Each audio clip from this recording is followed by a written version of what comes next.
Hello friends, welcome back to the shop. Today is Sunday, March 26th, and I hope you're all having a great weekend so far. It's getting warmer here. Well, yesterday we had highs close to 70 degrees. Today we're having highs close to 44 degrees, so not as nice a day today as it was yesterday. Crazy weather. It's still just oscillating up and down like I've never seen before. But the good news is the highs are progressively getting higher. We were getting some weather in the 20s last week, so spring is fighting its way in, regardless of what winter thinks. So we'll be there soon enough, and I'm really looking forward to getting the camera outside and doing some videos. Unfortunately, even yesterday it was a bit cloudy, raining off and on, so it was beautiful in terms of the temperature, but not a good day for doing any outdoor videoing. So today I am going to be enjoying this guy here, and I don't think I've ever talked about Falcon pipes before, so I wanted to take a minute to talk a little bit about this. So this is a Falcon, and for those of you that don't know, the unique thing about Falcons is they've got this aluminum frame, nylon bit, and a removable, in this case, briar bowl. So the bowl comes off. There's a couple nice things about this. Of course, you can get other bowls for this. You can, different shapes and all that, and you can use the same stem. I guess you could also think about it as you could have multiple stems for one bowl, so they make, or made at least, bent stems and things like that. There's also some companies, or at least an individual now that's making meerschaum bowls. I've seen a few of those. So yeah, there's a lot of versatility to a pipe like this. This one, I'll show you on the bottom here. It's simply stamped Falcon. So this was probably U.S. made, and inside this little indentation here, there's some stamping that you're not going to be able to read, but it reads PP2. That's actually the mold number that was used to press the aluminum frame. The date is, it's actually hard to date this one, but it's probably not a very old pipe. It's probably from somewhere in the late 60s, early 70s. But they smoke very well. They're neat little pipes. This one's got an odd feature in that the bit here, or stem, is not fully inserted into the aluminum, and I've not seen another one like that. I've tried everything I could think of to move that. I've heated it and applied pressure and all without breaking. I think this one might have just been come from the factory without that being fully inserted, because it is solid, it's rock solid, and it cannot be moved, even with fairly significant heat applied to the aluminum here. Anyway, Falcons are really unique pipes, and they're good smokers. The only thing you got to keep in mind is that this aluminum will get hot, so it's a pipe that you're going to want to be handling from the bowl for the most part, or clenching. But they're very comfortable. And I am going to be smoking not this. It's Carter Hall. I'm repurposing the tin.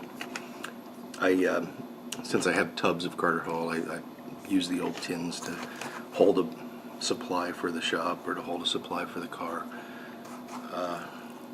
It works. I just have to remember that's what it is, but for the most part, if I open up the tin and it's not what's on the tin, it must be Carter. So we'll pack this up. Smoking the Falcon today because I like it, and I don't think I have before. And also in honor of my friend Terry, who's one of my viewers, and Terry sent me some pictures of a Falcon, an estate Falcon that he had restored, and it was really great to see those pictures. Terry, I'm not going to give you a full shout out because well, Terry has a channel that's not pipe related, and I don't know, I never know if people want that, if they want the YTPC audience viewing the non-YTPC channels, so I won't do that. Terry, if you feel differently, let me know, and I'll correct that in the future. But he's a very, very good guy, very creative, and he did a fantastic job. This is the, I believe, second restoration he shared with me. And there's a few other folks that do that. I'm not going to try to remember all of you because I'll obviously forget someone and upset them. But it's really great when that happens. If somebody restores a pipe and sends me a picture, or asks me a question about the restoration process, I really enjoy that because, as I've said many times, the reason I got into this was to try to help other folks do the same things that I'm doing, and to realize that, at least in a few cases, there's pipes out there that are being smoked again because you guys took the time and effort to make it happen. That's a good thing. I'm really glad about that. So,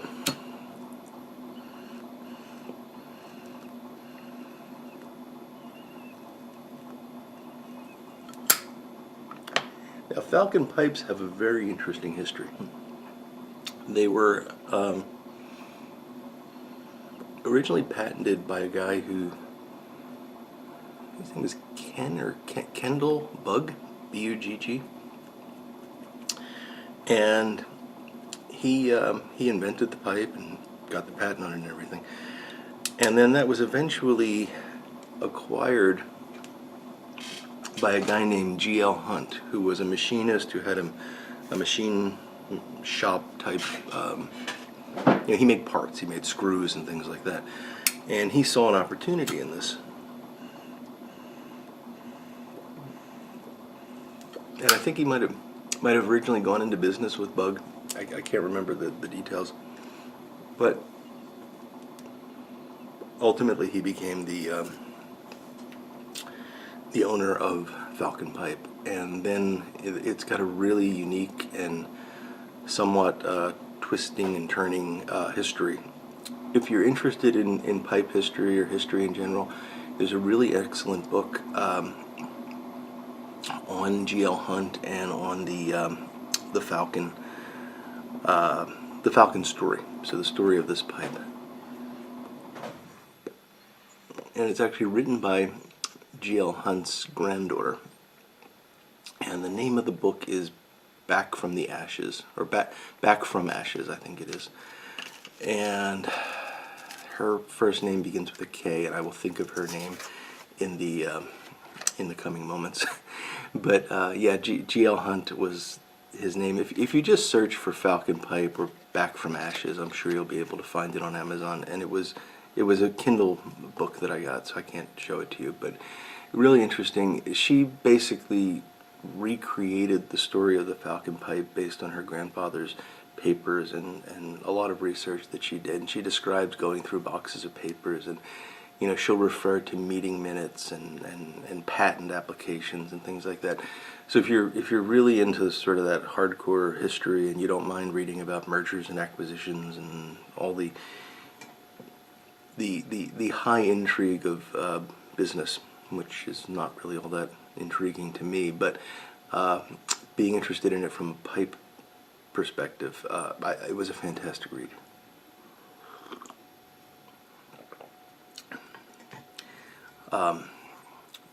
Karen Worth is the author. So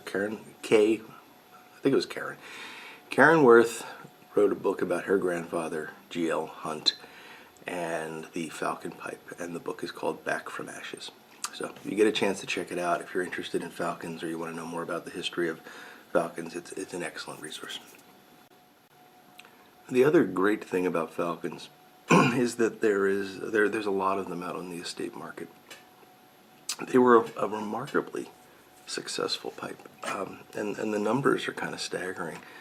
So the number that gets quoted a lot is that in 1954, over 6 million falcons were sold in the U.S., just in 1954, and that's just within the U.S. The distribution outside of the U.S. was smaller, but in London in 1958, 1959, somewhere like that, in London, 40% of all pipe smokers owned a Falcon. And the distribution outside the U.S. was, the total number of pipes sold outside the U.S. Was somewhere on the order of 16 million. So there were a lot of these things floating around, and they're still out there. And you can usually get them for $15 or so.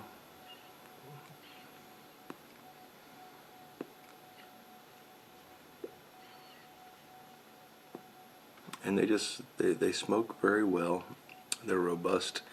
You know, a neat thing about them, and people will cringe when I say this, but all of this is waterproof, obviously. It's all aluminum and nylon. So when you remove the bowl, you can actually run this underwater to clean it. And I've done that. I don't do it every time. But one of the problems with the Falcon is that the airway is actually much more narrow than a traditional airway. It doesn't have a restricted draw at all, but it is a more narrow airway, so a standard pipe cleaner doesn't work. You have to get these special Falcon pipe cleaners, and that's fine. They're not very expensive. They're a bit more expensive than standard pipe cleaners, but yeah, it's just another thing you need. But it turns out if you just run this with some warm water, you can get the water to go straight on through here in a jet and clean it out. So if you do that routinely, you don't even need the pipe cleaner. Now, if you do that, you want to make sure that you dry everything. You know, with a paper towel, dry the inside of this little well that's formed here out of the aluminum. Dry that, dry the exterior, blow through the pipe to blow out any moisture, and do not attach the bowl. You want to allow everything to dry out before you reattach the bowl. The other thing that you want to be careful about with these is just like you don't take a stem on and off of a hot pipe, don't take the bowl on and off of a hot pipe. It'll just last longer that way, and you'll be less likely to screw up the threads. The threads on these, by the way, are complicated little buggers. They're I think 4-start threads, and there's only like, oh, I don't know, maybe 2 threads depth. So if you were to ever want to try to cut these yourself, you'd go nuts. But there are guys that, and if any of you know any of these videos, I remember seeing people had made their own bowls and used an O-ring to fit the bowl to the aluminum frame. But I don't know what's become of those. I was looking for them the other day. I'd be interested to see those if any of you know of any of those videos.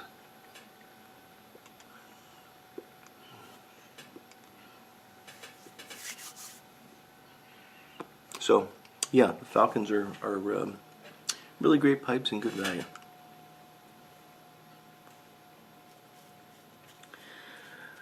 So beyond that, what's going on in the world today?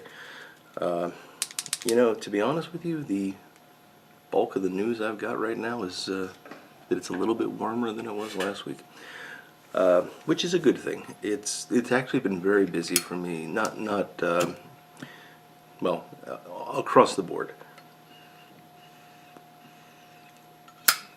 So I've got a lot of pipes that I'm working on. I've got my real job has been quite difficult's not the right word, but I've had to be very engaged for the past couple of weeks.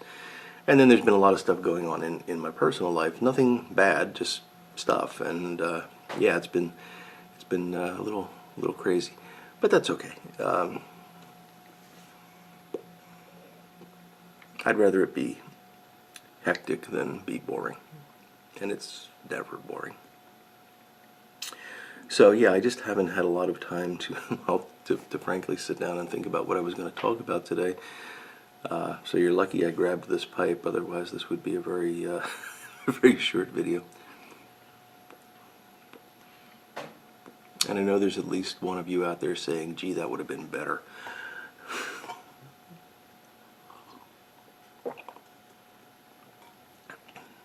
So guys, I don't think I'm going to monopolize any more of your weekend. I hope you enjoyed hearing me ramble a bit about Falcons. And if you haven't tried one of these guys, I do highly recommend them.